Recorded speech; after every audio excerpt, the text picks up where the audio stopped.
Welcome to the B2B Growth Blueprint Podcast, where we talk with entrepreneurs, founders, and leaders at B2B services, tech, and SaaS companies to learn the systems and processes they've used to create success for their business.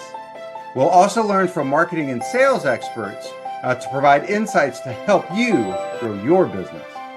I'm your host, Mark Osborne, and the podcast is brought to you by Modern Revenue Strategies and their 10x ROI B2B Growth Guarantee.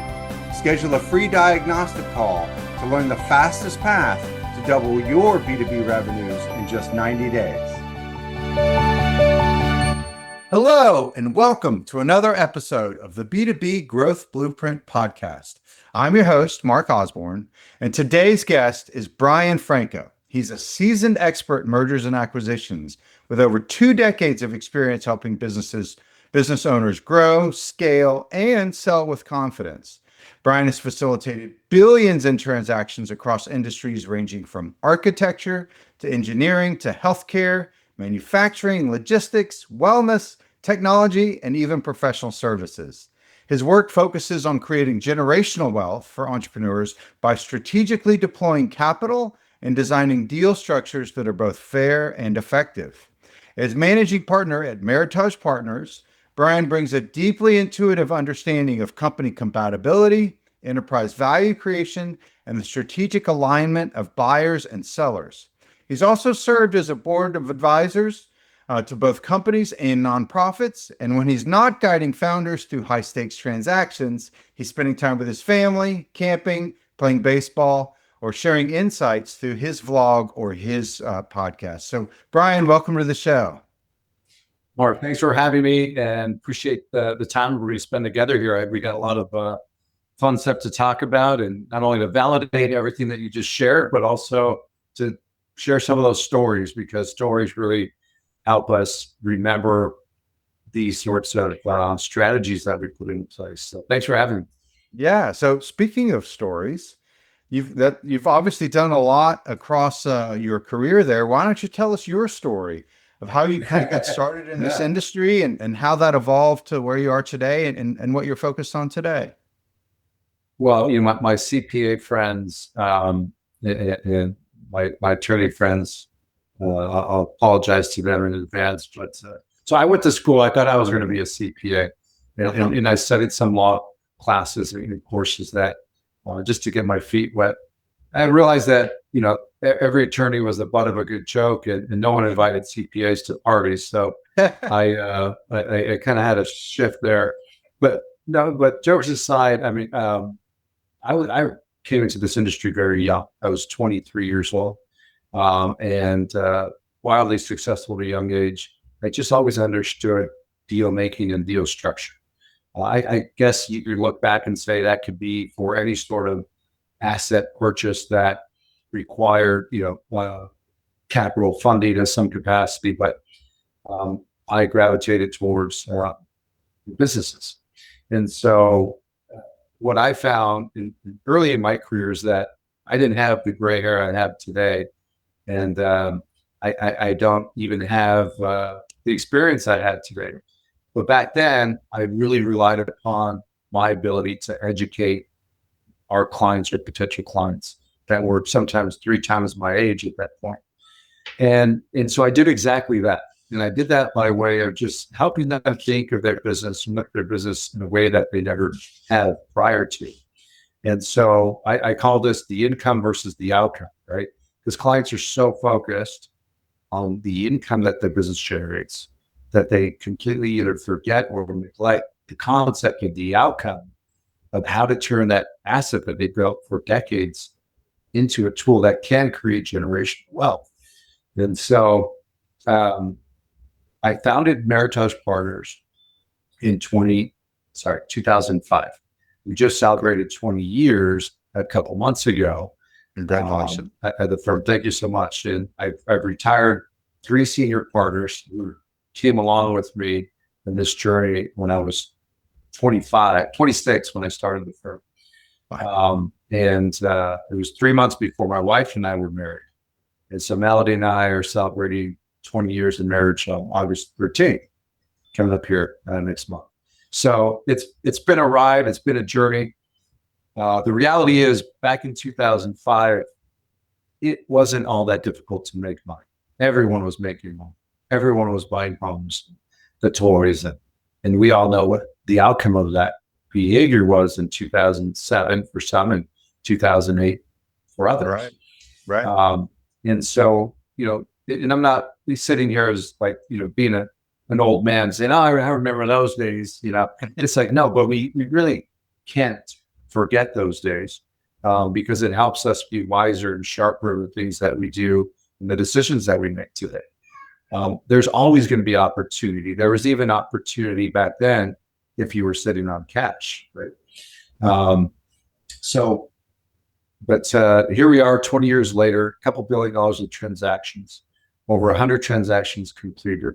21 of our clients we sold to publicly traded buyers.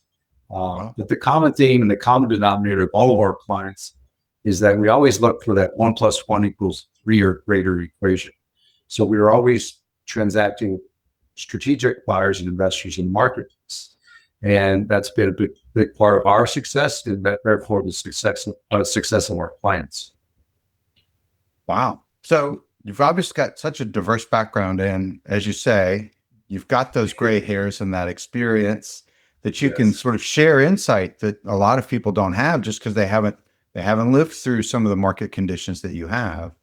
And you talked a little bit about, how you began your career really in educating people who were, sometimes more experienced than you, but maybe didn't have all of the insight that you have. So I'm going to ask you to share some of that insight with our audience. And as people think about, mergers and acquisitions, they oftentimes have one kind of view of it. Maybe it's, selling into an exit, but I know you have a more diverse sort of mindset, and there's different ways to think about it. Tell us a little bit about some of those common misconceptions about M&A. You hit it right on the head. I think a lot of us think of M&A, or we think it's synonymous with an exit. And there certainly is at some capacity. But the question is, do you want to exit in whole, in part, or in part could be a minority or majority sale of your company. And it really depends on circumstance, right? We have case studies and we have clients that just reached an age and a place in life where they didn't have the health. Some clients, we've sold businesses for, and I've hugged the widowed wife at the closing table. Others had worked with the law firm because the owner lives in an Alzheimer's home and he didn't know he owned a business, let alone that he just sold his business. Right? And the proceeds were used to sustain his life in an Alzheimer's facility. And these stories, hit home. They pull on the heartstrings for sure, but and even when I hear them, it's like, well, that's never going to happen to me. Sure. I mean, we don't know. We just don't know. And so, but even if that is not enough motivation for an individual to say, hey, I need to do something about, my exit plan or my strategy. The reality is I'm going to teach you, and as I did at an early stage, of how do you use M&A as a growth tool? How do you grow your business? Everyone wants a 10x their business, right? Or how do you do that? And so when you look at some of the case studies of I'll use some big names, right? You look at visionaries like Elon Musk, who went from a startup. Now he's building spacecrafts and pursuing space exploration, right? But it all started when he sold Zip2. He sold Zip2, and he made personally netted $22 million from that transaction. Right? And then it goes on and on. We all know the PayPal story, the Tesla story, and how PayPal sold to eBay for $1.5 billion in 2002. At that point, Elon Musk had his $22 million that went to $165 million, and we can all track that story where he is today. But if Elon Musk did not know what M&A was or how to leverage M&A opportunities, he would not be where he is today. Yeah. Just bottom line. He could not have got to where he is without some sort of M&A strategy or some sort of merger or acquisition of the companies that he owned. And so this is the income versus the outcome, right? We all love the income because it provides that lifestyle, but the outcome, if planned appropriately, can create generations of lifestyles through generational wealth. And so we spend a lot of time with our clients up front, educating them on how do you do that, and how do you know when you're ready for it. And I remind clients, it's not a date on the calendar that they're looking for. It's typically a dollar amount in their bank account. So if we can help them collapse time and get them there sooner, then the calendar doesn't become as relevant other than from planning perspective, right? Yeah. But the execution side really is where you're at today. Where do you intend to be? Because everything in between becomes the gap that we have to fill. And so one thing I'll tell you that I did not share with you earlier is in my intro is the amount of transactions that had failed early in my career, right? For whatever reason, they died a quarter of the way through, half the way through. Some deals died at the closing period, right? And it was always because of something. It wasn't people woke up on the wrong side of the bed. It wasn't an emotional drive. It was a logical drive. So something that was either discovered or came about and was disclosed about the business that killed the transaction. So what we did is we carefully studied those clients, and we came up with 10 core value drivers. Okay. That when you look at it, yes, some aspects of those 10 core value drivers are financial or based on financials. And there's non-financial aspects of the company that we also measure. And so if you are imagining back, Elon Musk, right? He had a team. He had a team that would guide him and lead him through what was possible with mergers and acquisitions. And so that's what we do with our clients, because we're not in an industry, we're in a unique industry, right? And I can't think of very many industries where the sooner your client leaves you, the happier they are with you. Right? And so, we cherish that time. It's what we've learned is that we can't help them if we're already in a process. We can only help them and be effective with them if we're planning and preparing and showing them the playbook on how do you use your business, arguably the largest asset that you own, or that your shareholders and stakeholders own, and how do you turn that into generational wealth? And I'll leave you with this. Private equity firms, family offices, independent sponsors, these are just 3 flavors of capital that are out there. Yeah. Their whole thesis is based upon what I just described. Growth through acquisition. Of course, there'll be inorganic growth, but those that employ an M&A playbook, like private equity groups, they outpace privately held companies that had no M&A strategy by 130%. Wow. And so that's something to take. Well, and it sounds like that it's not really one size fits all. It's not just a certain sort of way of using M&A. And in fact, based on some assessment of the company and where they are on their maturity curve or how they're scoring against certain value drivers, there might be different approaches that would work better to achieve some of those objectives faster. Is that right? Yeah, absolutely. I mean, you would be surprised. We have a client in California today. Our firm sold her husband's business 5 years ago, and he retired, and he's traveled the world every other month there in Europe or Italy. And so they came to us again, and they said, hey, we don't want her to deal with payroll while we're in Italy or traveling. He wants to travel. So he's like, Meritage, please sell her business. So we look at the company and we say, well, we'd love to, and we will, but it's not ready. And here are the reasons why. And so once we unpack the reasons why the business wasn't ready, even though the owner was ready for a transaction, the business was not ready to be transacted. And so what we'll do is in that case, we pinpointed its simulation, and we're able to give them actionable advice on what they need to do to correct those aspects in their business. The results of that was we parachuted a fractional CEO into the company. The fractional CEO's job was to fire the owner, right? So work them out of the parachuted in, took all the jobs that the owner had and fired her from each and every one of those. The results was staggering because within 3 months, they doubled the way their business is measured is by appointments. They doubled their appointments, thus doubling their revenue in 90-day period.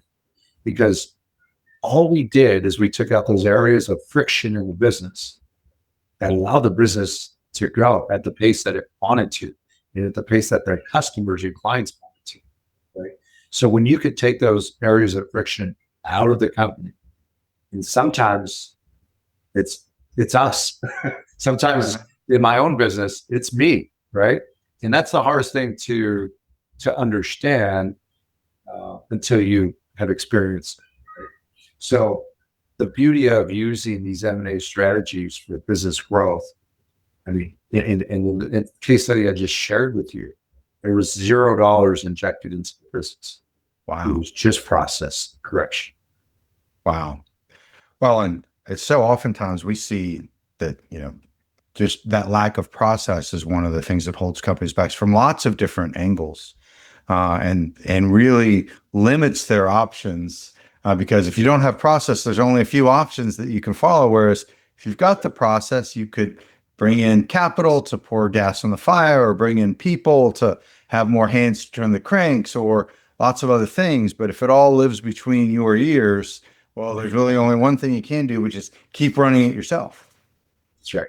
That's exactly right. And it's a bad place to be, because you are at that stage, you're stuck, right? That's right. And as business owners and operators, talked to thousands of them, they never intended to be there, right?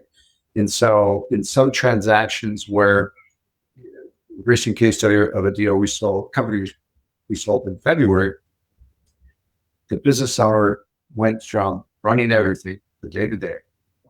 And we always told them, I said, look, what's going to happen when you transact with this larger strategic buyer, it's a national platform backed by private equity, you're not just selling 80% of your business. He kept 20%. You're not just selling 80% of your business. You're selling the things you no longer want to do in your business. And you're going to be able to go back to the very things that you were able to inject into the business from time, talent, and expertise, right? Right. And that's what he was most passionate about. He was mostly passionate about developing the sales staff and changing the outcome of their livelihoods and their wives and their kids. And he's very connected to this. When you learn about him, you'll understand why. But that was what he was able to go back to. So he was able to sell those things he never wanted to do again in business, like insurance renewals, workman's comp renewals, lease renewals, like all of the nuanced items that a business owner will need to navigate through. And I understand you've built a number of sort of assessment tools that you use to help companies sort of evaluate which of these, myriad strategic options they should use. Yeah, like we're talking earlier, those 10 core value drivers really help us simulate how the market's going to perceive and receive the opportunity when your company comes to market, right? And so when we look at those 10 things, and just throw a couple out just as teasers, but we'd be happy to speak with anyone. We host live events, in person and virtual, where we run these assessments with prospective clients. A couple of them are quality of revenue, because not all revenue is valued the same. That's right. If I'm a contractor and I'm building, 10 houses a year, but sometimes it's 12, sometimes it's 6 houses a year. There's a cyclical nature to my revenue stream, right? And there's obviously external influences on, if I'm building 6 homes or 12, right? But that's all considered project. So it's not predictable revenue. It's just not. You cannot predict that.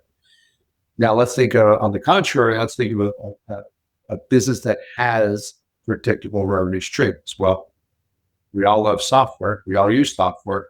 Right. We pay for software not once. We pay for software every month, per user, per software tool that we use. And so this becomes a predictable revenue stream. Look at QuickBooks. Yeah. How many small business owners use QuickBooks and they pay between $30 to $100 a month, whatever it may be. But those investors behind that product, they love it because it's predictable revenue streams. So punchline there is one of our measurements of the 10 core value drivers is revenue, the quality of revenue, predictability of revenue. Now, it doesn't mean that if you're a contractor, you can't have recurring revenue or predictable revenue. It just depends on what type of contracting you're in.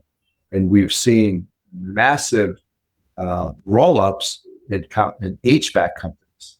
And HVAC companies have 2 parts to it. You have reoccurring monthly maintenance that they charge a fee for, whether the economy is up or down. Refrigerators have to be cold, food has to be frozen, facilities have to be air conditioned, no matter what. But then they have their project side, which is replacements and things like that, which typically derives from the monthly maintenance work that they're doing. And so we saw over the last 2 years massive roll-ups. So doesn't mean just because I use the contracting example, you can't have access to quality revenue. It's just you have to know where to look and why you should look. And that's where you're. That's right. Well, and not only that, but there are different things that go into that quality. Although the recurring revenue might seem challenging for businesses that work off projects, there are other ways to improve that quality of revenue by diversifying their client concentration so that they're not so dependent on just 1 or 2 clients, or by increasing the lifetime value of customers, even if they do wind up having to come back more frequently. There are lots of ways to improve that quality of earnings. That's not just, well, I'm in the wrong business. There's nothing I can do about it. I'm in a project business, but there are actually ways to make significant improvements. There are. And to your point, quality of revenue I talked about, and concentration of revenue certainly can be an issue. Yeah. Typically, as an example, investors don't like a company that has 1 client or customer that equates to more than 30% of their revenue. That's right. Because that's risky. That's right. So, but we do look at those both financial and non-financial aspects, such as, is there key person issues? Is there, it could be a key sales rep. We've sold over $250 million at clinical laboratories. And what we saw in that industry is that their sales reps controlled a lot of the business. So they had to make sure that those people were either had ownership or they're very tight, connected very tight to the business in the case the business was sold. But we can solve for all of that. Yeah. Well, and you talked earlier about, sort of this improvement of process, and just now you're talking about some of those other kind of non-quantitative aspects of the value of the business. And I think it's so interesting when companies take the time to engage with a strategic advisor like yourself before it's, well, I got to sell the business right away because of disease, death, divorce, whatever it might be.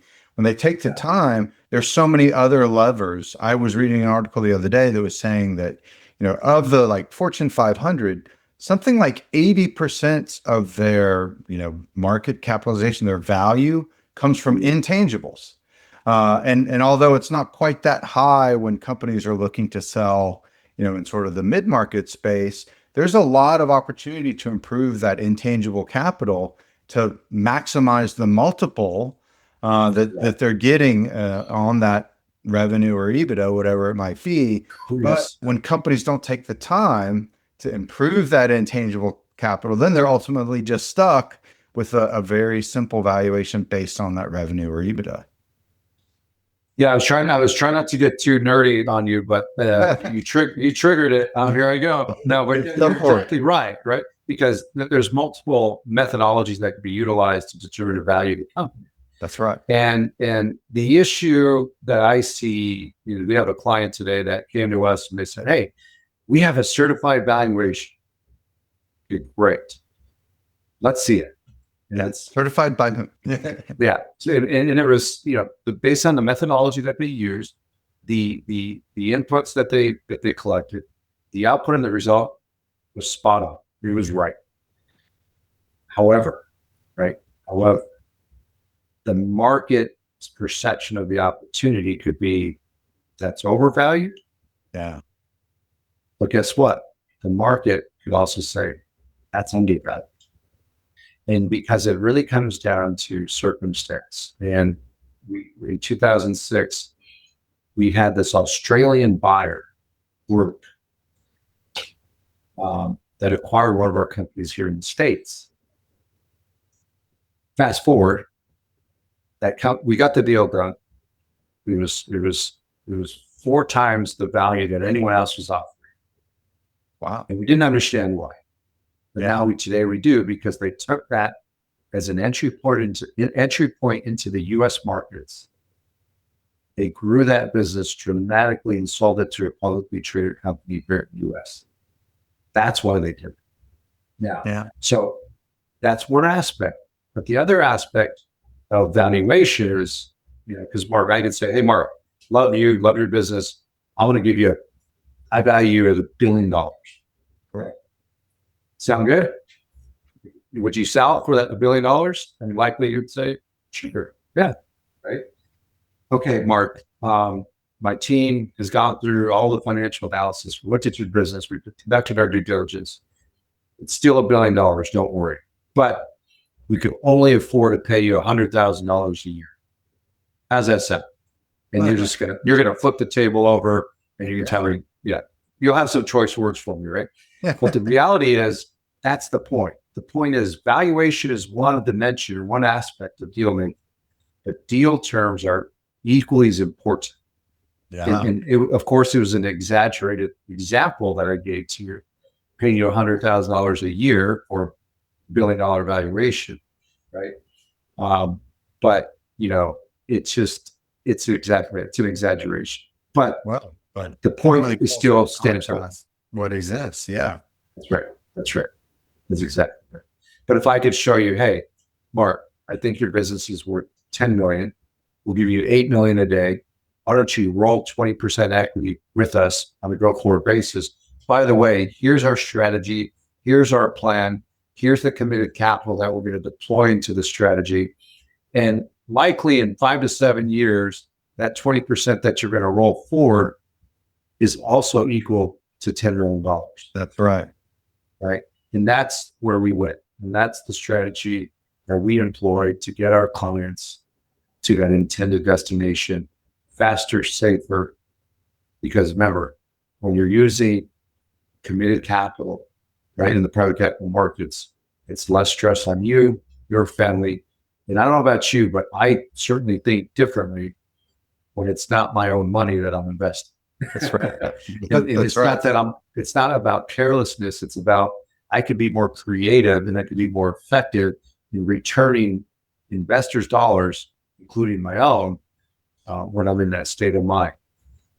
Yeah, that's right. Well, Brian, you're obviously a huge wealth of knowledge on this, and I could pick your brain all day, and I'm sure our audience would learn a lot, but I got to be mindful of your time. But before I let you go, for our audience that's listening to this and saying, that really makes a lot of sense, and maybe I do want to start thinking about this and getting some of these strategies in place now. What's the best way for them to connect with you? Easiest way is Meritage.Partners. That is a website. It's that suffix is like a .com, but Meritage.Partners. We list out all of our events that we have. Some of them are industry specific. Uh-huh. But most importantly, we're going to leave you guys with a link to book a discovery call with us. And we can help place you in the right events based on your industry and based on the size of your listeners. And looking forward to and happy to speak with that and unpack more of what we talked about today. So that link that'll be in the show notes will take people actually to a call where they can just learn what's the best event for them to engage with you. You're not going to put the screws to them and give them the hard sell when they show up on the call. You're just going to help them find the right educational event, right? Just like back when I was 26 years old, I didn't earn clients by forcing them to do anything. We earn clients by educating them and teach them what's possible. And that's exactly what we're doing on this call. Awesome. Well, Brian, thank you so much for taking the time to join us today. I really enjoyed our conversation. Likewise, Mark. Thanks for having me. Happy to come back at any point in time again, but really enjoyed the time. Thank you so much. Talk to you soon. All right. All the best. Thank you for joining this episode of the B2B Growth Blueprint Podcast. We hope you've gained insights to grow your business. If you enjoyed this discussion, please rate, comment, like on your favorite platform, and share to others who will find it useful. Do you know a CEO, founder, or leader at an early stage B2B services, tech, or SaaS company who would like to be a guest and share their story?